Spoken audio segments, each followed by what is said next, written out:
নমস্কার বন্ধুরা, রূপা simple and daily life চ্যানেলে আপনাদের সবাইকে অনেক অনেক স্বাগত জানাই। আজকে নিয়ে চলে এসেছি একটা নিরামিষ রেসিপি, দুধ শুক্তো বা অনুষ্ঠান বাড়ির মতো শুক্তো। কিভাবে আমি বানাচ্ছি রেসিপিটা আপনারা দেখতে থাকুন। শুক্তো হচ্ছে বাঙালির একটা বাঙালিয়ানা বলতে পারেন খাবারই। সমস্ত অনুষ্ঠানেই আমাদের শুক্তোটা লাগে। আর তাছাড়াও ঘরে আমরা নিরামিষ দিনে একটু শুক্তো বানিয়ে ফেলি, খেতে আমাদের ভালোই লাগে ভাতের প্রথম পাতে। নিরামিষ দিনে কি রান্না করব অনেক চিন্তা ভাবনা করতে হয়, তাই আজকে শুক্তো রেসিপিটা আপনাদের কাছে শেয়ার করলাম।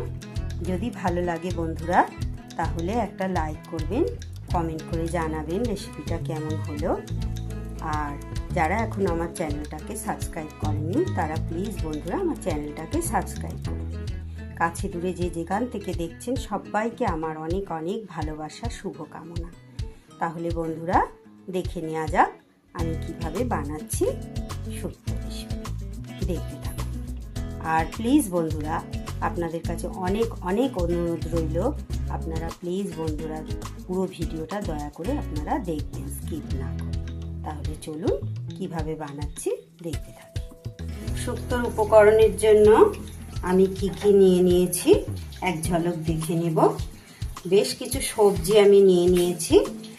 প্রধান উপকরণ নিয়ে নিয়েছি উচ্ছে, এটা হচ্ছে বরবটি নিয়েছি সামান্য সামান্য, গাজর, আর এটা হচ্ছে পেঁপে, এটা আলু, এটা হচ্ছে রাঙা আলু বা মিষ্টি আলু, এটা হচ্ছে কাঁচকলা, আর এটা বরবটি আর বেগুন। এই সবজিগুলো নিয়ে নিয়েছি। কিন্তু আরেকটা প্রধান সবজি আমার এখানে নেই, সেটা হচ্ছে সজনে ডাঁটা। সেটা আমার আজকে ঘরে ছিল না, ওই জন্য দিতে পারিনি। আর এতে নিয়ে নিয়েছি আমার ফোড়নের জন্য একটু রাঁধুনি আর একটা তেজপাতা। আর এইতে নিয়ে নিয়েছি বন্ধুরা একটু রাঁধুনি, ছোট চামচের 1 চামচ রাঁধুনি আর 1 চামচ মৌরি। আর এতে হচ্ছে ছোট চামচের 1 চামচ আদা বাটা, আর এইটা হচ্ছে 1 চামচ পোস্ত, 1/2 চামচ কালো সর্ষে, 1/2 চামচ সাদা সর্ষে, একসাথে এটা শিলে আমি বেটে নিয়েছি। আর পরিমাণ মতো নুন, আর লাগবে সামান্য একটু ঘি, আর মাঝারি কাপের 1 কাপ কাঁচা দুধ। এটা আমি প্যাকেটের দুধ নিয়েছি, আপনাদের কাছে যদি গরুর দুধ থাকে গরুর দুধ দিলে কিন্তু বেশি ভালো হয়। এবার তাহলে রেসিপিটা শুরু করে দিই। আমি গ্যাসে কড়াই বসিয়ে দিয়েছি। প্রথমে আমি শুকনো খোলায় এই মৌরি আর রাঁধুনিটা একটুখানি নেড়ে নেব।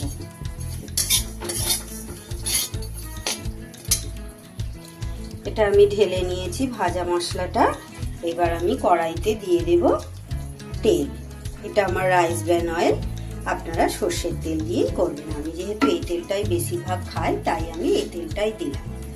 আর একটা জিনিস আপনাদের দেখানো হয়নি শুক্তোর, আর একটা মূল উপকরণ হচ্ছে বড়ি। এগুলো বিউলির ডালের বড়ি, আমার কিন্তু এগুলো বাড়িতে তৈরি করা। এটা আমি 18-20টা বড়ি আমি ভেজে নেব।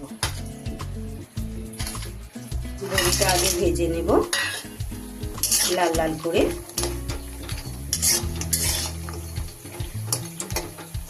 আজ একটু বড় কড়াই বসিয়েছি বন্ধুরা, অনেকগুলো সবজি আছে, রান্না করতে সুবিধা হবে বলে।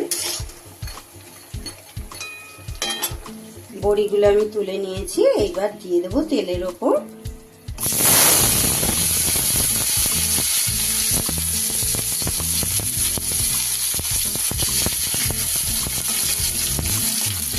উচ্ছেগুলো দিয়ে দিই, এগুলোকেও আমি একটু ভাজা করে নেব। খুব লাল করবো না, তবুও একটু ভালো করে ভেজে নেব। দেখুন বন্ধুরা উচ্ছেটাও আমার মোটামুটি ভালো করে ভাজা হয়ে গেছে। এবার এগুলোকে আমি তুলে নেবো, আর বেশি লাল করব। এইবার এক এক করে কিছু সবজি আমি ভেজে নেব। প্রথমে দিয়ে দিলাম আলু। আলুটা একটু ভাজা হয়ে গেছে, এবার আমি দিয়ে দেবো কাঁচকলা। কাঁচকলাগুলো একটু নিয়ে নেব।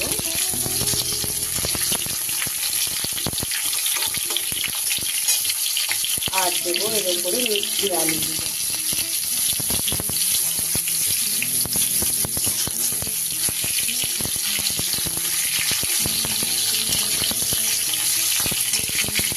মিষ্টি আলুগুলো একটু নেড়ে নিয়েছি। এরপরে দিয়ে দেবো পেঁপেগুলো।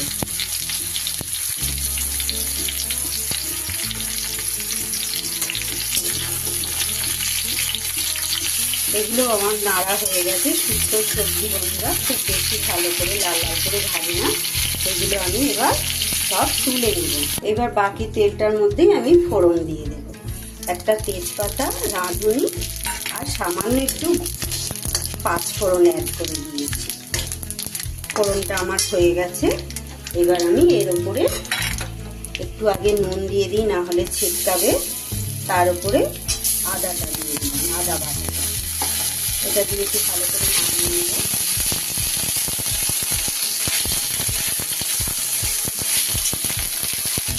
এবার আমি এর উপরে বাকি সবজিগুলো দিয়ে দিই। গাজর, বিনস, বরবটি, বেগুন যা আছে সব দিই।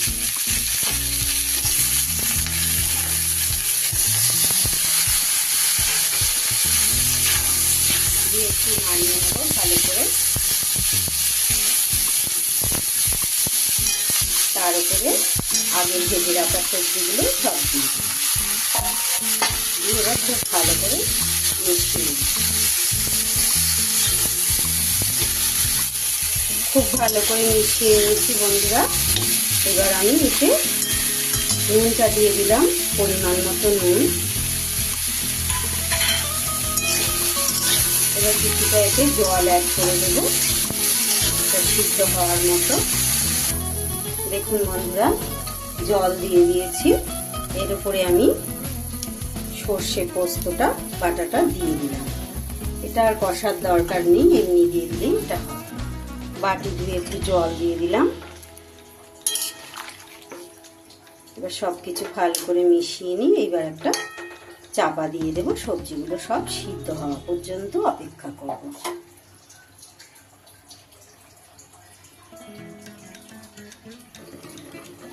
দেখুন বন্ধুরা, সুন্দরভাবে এটা ফুটছে।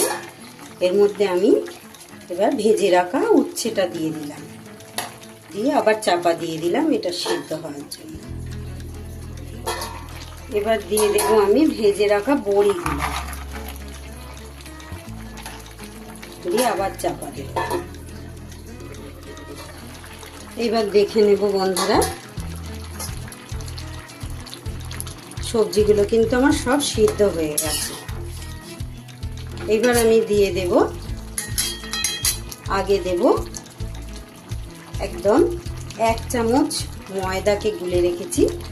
এটা গ্রেভিটাও একটু মোটা হবে, সেই সাথে যদি দুধ ভালো ফুটে গেছে। এইবার আমি দিয়ে দেব ভেজে গুলিয়ে রাখা মশলাটা, আর দেব আমি একটু চিনি। চিনিটা আপনারা আপনাদের স্বাদ মতো দেবেন। শুক্তোয় তো একটু মিষ্টি মিষ্টি ভালো লাগে, কম বেশি আপনাদের স্বাদ মতো দিয়ে নিন। শুক্তো সবজিগুলো কিন্তু বন্ধুরা দেখেছেন তো আমি সব লম্বা লম্বা করে কেটেছি। শুক্তোর সবজি এরকম একটু লম্বা লম্বা করেই কাটতে হয়। আর শীতকালে শুক্তোটা বেশি কিন্তু খেতে ভালো লাগে, আর বেশি রকমের সবজি থাকে, মূলো থাকে, শিম থাকে। এবার কিন্তু শুক্তোটা আমার একদম রেডি হয়ে গেছে। এবার আমি এতে দিয়ে দেবো একটু ঘি। এবার আমি 1 চামচ ঘি দিয়ে দেবো এর মধ্যে। শুক্তোটা কিন্তু আমার একদম তৈরি হয়ে গেল। অনুষ্ঠান বাড়ির মতো, ঘরোয়া পদ্ধতিতে অনুষ্ঠান বাড়ির মতো দুধ শুক্তো বা শুক্তো রেসিপি। তাহলে ঘিটা দিয়ে দিই এবার। দেখুন বন্ধুরা, শুক্তোটা আমার কিন্তু একদম তৈরি হয়ে গেছে। ঘরোয়া পদ্ধতিতে একদম অনুষ্ঠান বাড়ির মতো নিরামিষ দিনে আমরা ঘরেও সবাই রান্না করে এইভাবে খেয়ে থাকি। সুন্দরভাবে শুক্তোটা রান্না করে। যদি রেসিপিটা আপনাদের ভালো লেগে থাকে অবশ্যই আমাকে একটা কমেন্ট করে জানাবেন। পুরো ভিডিওটা দেখার জন্য আপনাদের অনেক অনেক ধন্যবাদ। তাহলে বন্ধুরা, ভিডিওটা এখানেই শেষ করছি। সবাই আপনারা ভালো থাকবেন, সুস্থ থাকবেন। ঈশ্বর আপনাদের সকলের মঙ্গল করুন। দূরে কাছে যে যেখান থেকে দেখছেন সবাইকে আমার অনেক অনেক অভিনন্দন, ভালোবাসা আর শুভকামনা। যারা এখনও আমার চ্যানেলটা সাবস্ক্রাইব করেনি, প্লিজ বন্ধুরা আমার চ্যানেলটা সাবস্ক্রাইব করে দিবেন। আর রেসিপিটা ভালো লাগলে একটা লাইক কমেন্ট করবেন। তাহলে চলে যাচ্ছি বন্ধু, আবার ফিরে আসবো। টাটা।